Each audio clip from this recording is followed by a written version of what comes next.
camp hi vivia un alcalde anomenat Alexander i la seva dona. Ells tenien una filla que es deia Alexa, una defensora de la igualtat, i no li feien gaire gràcia les màquines. Era propietària de l'empresa de neteja del poble. Això no pot ser. Els carrers de Montreal no acaben d'estar molt nets. Hem de fer alguna cosa. Sí, això és insostenible. Avui se m'ha enganxat un tros de xiclet a la sabata i un tros de plàstic al cap. Fem el que podem. Ens cal una persona que les escoles estan construccions de salut. Hauries d'invertir en nens. Això no està bé. Hem de contractar una empresa de neteja més eficient. Trobat un anunci d'una universitat. Dius, Antonio Pérez. O alguna cosa així. Mira, aquí tinc el que espera. Mare, aquí no posa printing. Aquí posa printing. Ostres, em sembla bé. Ells, l'alcalde i la seva dona, van contractar una empresa per netejar els carrers del poble. Aquesta empresa utilitzava robots per fer la seva feina. Eren uns robots que funcionaven amb gasoil i contaminaven molt. L'empresari que estava al capdavant, que es deia Antonio Pérez, els diferents robots netejaven el poble molt bé i la gent estava molt contenta perquè tot estava molt net.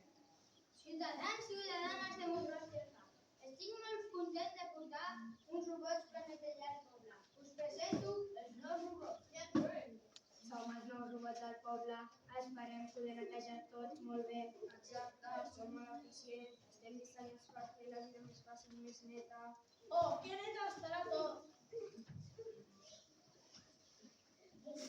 Però no tothom estava content. Els treballadors i treballadores que s'encarregaven de netejar el poble, que havien estat acomiadats per l'alcalde, estaven molt enfadats amb ell i organitzen una manifestació liderada per la filla de l'alcalde, que tampoc estava d'acord. Fora els robots que contaminin! Fora els robots!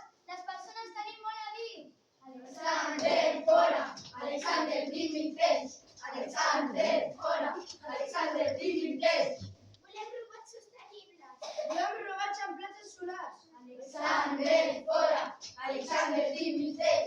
Alexander, fora! Alexander, dimitex! L'alcalde, per buscar una solució, però sense treure els robots dels carrers del poble, li va dir a l'Antonio Pérez que utilitzés un altre tipus de combustible sostenible per no contaminar. Això no pot ser. No pugui sortir de casa. Hem de fer alguna cosa amb el robot. Podem canviar el combustible per plaques solars. Ostres, quina bona idea. I afegiré una empresa a la filla perquè instal·li. Alexa, vine! Pots dir als teus treballadors que instal·lin plaques solars als robots? D'acord.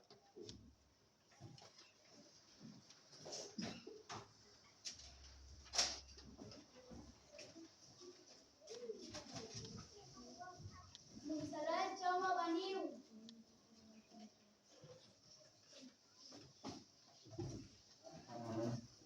Això és molt difícil. Estem preparats per a aquestes feines. Mira que era fàcil l'escombra. Tot no va bé, fins que un dia amb molta pluja i vent, els robots es van fer malbé i en lloc de netejar els carrers, absorbien les persones.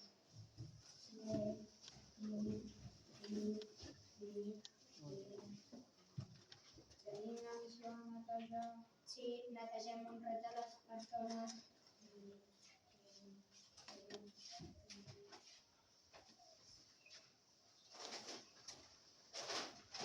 Que ben muntats estan aquests robots. Som uns dracs. Tenen cap aquí, cap estrany. Montserrat, Joare, que tots venen absorbint-los. No podeu, desaparem igual, ja ho tenim. Gaudi.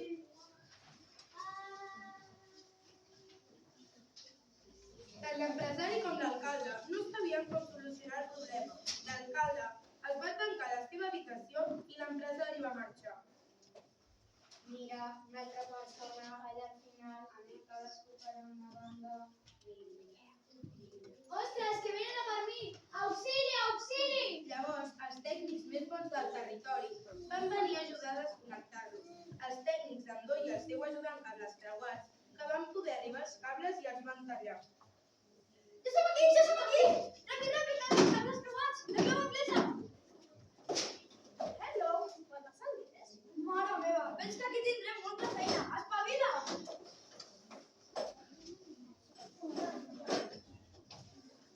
I ara què hem de fer? Ara hem de parlar amb l'alcalde i treure els robots dels Després de solucionar el problema, els tècnics aconsellen a l'alcalde canviar el robot per escombres elèctriques i li ofereix a la filla. Això no pot ser, Alexander. Has deixat sense treballar molta gent al poble i no t'ha servit de res. Estic d'acord, m'he equivocat. Deixaré la filla al poble a l'empresa de la meva filla. Senyora Alexa, feliç sempre les